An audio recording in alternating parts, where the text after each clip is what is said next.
being on the playground. Monkey bars. Well, we're really excited for the kids because after all, it's their playground. We're really visualizing it as something a lot more than just a playground. Yes, gross motor skills are important and there's a lot of developmental reasons why educators want kids to have playgrounds. But I feel like a kid when we're designing it and imagining really what kind of an imaginary world a child's going to be able to get into when they're in that gnome village and pretending that they're creating like their own little tree house and setting up house in it, or when they're in the sand and water area and floating little toy, taking a leaf and turning it into a little boat that fairies are riding down, or creating a new lagoon for their fairies to live in, and much less all the things that they're going to be able to climb on and swing on, and it's just going to be a lot of fun. It's something they're going to remember the rest of their lives, that magical imaginary place that they went into when they were in the playground in Rainbow Mountain.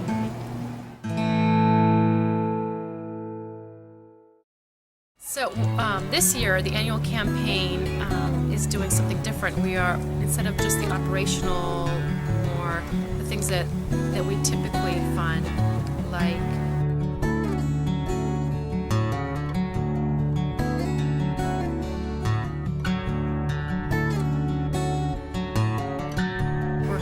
we're funding the playground, which is really exciting. Even the kids are getting excited about it and bringing money in the office because they're excited to see the playground transform into the magical playground that we're planning to make it.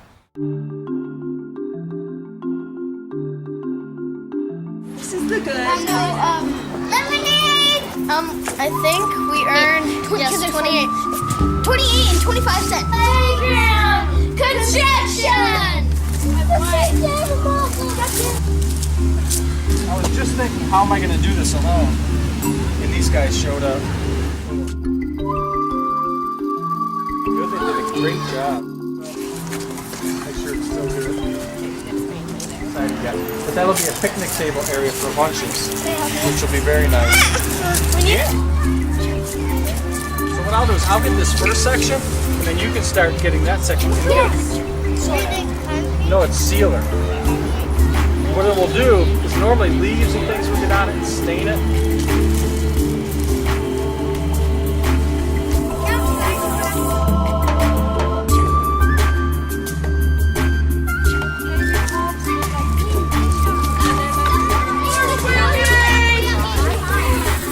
Oh my God! And also, What about those tubes you talked about? Yeah, I was about to say that. Under and out. Oh yeah. You guys like those? Yes.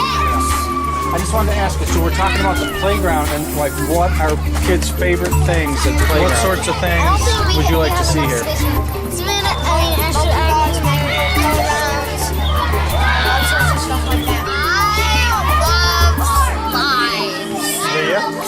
I've seen fire poles. I love fire poles. I love climbing those fun.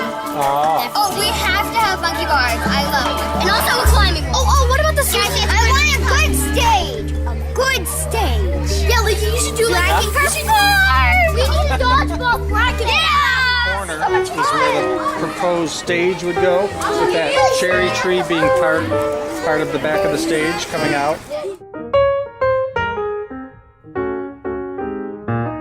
Here, right in this area, is the proposed sand and water feature.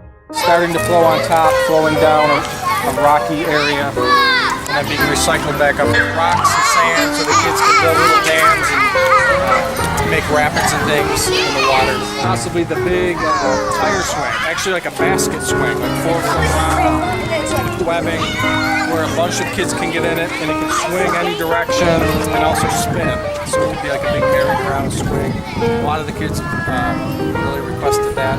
That and monkey bars seem to be the big request. So as most people know, This property that we're standing on right now, where Orchard House is, was just acquired a little over a year ago. And so we've been waiting, anxiously waiting to build a new playground until we had this property accessible to us so that we could design the playground with the whole property in mind. So we're actually moving the swings over to here in order to make more space for the Gnome Village and all the things that are going to be over there. So the swings are going to be in this more private place where the kids can swing amongst the trees, the orchard trees. The Gnome Village will be right there in the middle of everything.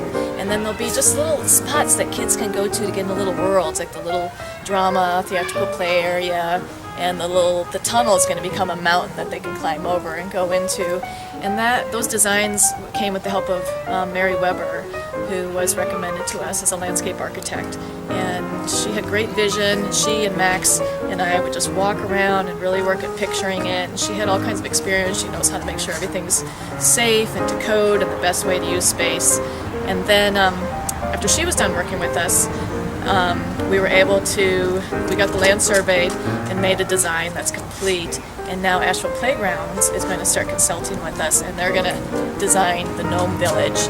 Max and parents and Asheville Playgrounds are all together going to build it. So it's going to be quite a barn-raising project once we raise the funds. So you can imagine we're anxious to get started with that. Make sure everybody knows how appreciated they are. And I think sometimes people don't realize that a small donation really makes a big difference, and so they maybe put it off where they think, oh, I can't give a large amount, so I'm not going to give anything at all, or I'll just sort of put it off, and they never give anything. But those small donations, it's the energy that creates around them that's so important. Just everybody getting involved and everybody feeling like they have a place in the project.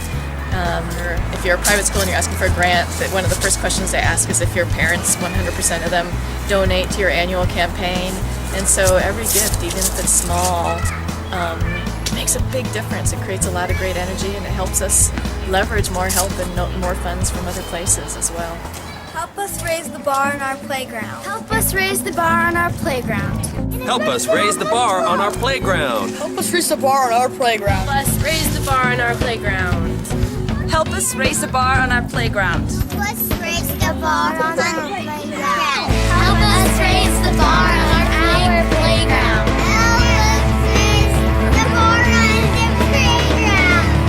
Help us raise the bar on our playground.